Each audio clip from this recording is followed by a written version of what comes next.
જામનગરમાં ભારતમાલા પ્રોજેક્ટ અંતર્ગત બનતા હાઈવેની કામગીરી ઉપર અનેક સવાલો ઉઠ્યા છે।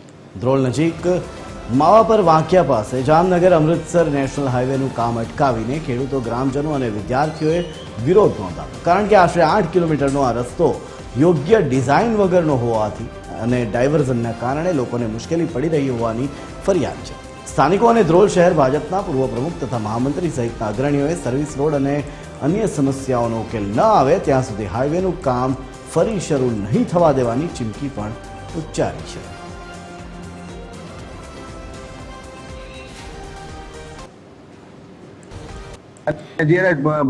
બાલેશ્વર મહાદેવ મંદિર પાસે અને વાડીશાળા નંબર 2 ને જવા માટેનો કોઈ નીચેથી અંડરબ્રિજ આપવાની જરૂર છે ને કઈ સ્કૂલ અને એક બાજુ મંદિર અને રોડની બંને સાઈડ 100 ઘર જેવા રહેણાંક મકાનો આવેલા છે।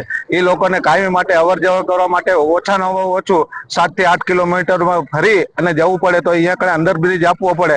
અને એથી આગળ એક દશામાનું મંદિર આવેલું છે, અહીંયા મોટો મુખ્ય જૂનો રાજમાર્ગ આવેલો છે। એ રાજમાર્ગમાં ખેડૂતોને ઉપલા કાંઠે જવા માટેનો રસ્તો નથી, બંધ થાય છે, તો એને અંડરબ્રિજ આપવો પડે।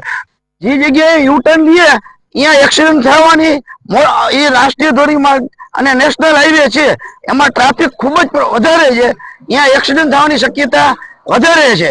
તો એના હિસાબે રોડની ડિઝાઇનની અંદર એક ફેરફાર કરવાની માંગ હતી, તેમજ ખેડૂતો દ્વારા પોતાની જે કઈ જમીન છે એ કપાત થયેલી છે, પણ ઘણી વખત એવું થતું હોય કે કપાત થયા બાદ એનો કનેક્ટિવિટી રસ્તો કપાઈ જતો હોય તો દરેક ખેડૂત પોતાની જમીન સુધી પહોંચાઈ જાય એ ટાઈપના રસ્તાની કનેક્ટિવિટી આપે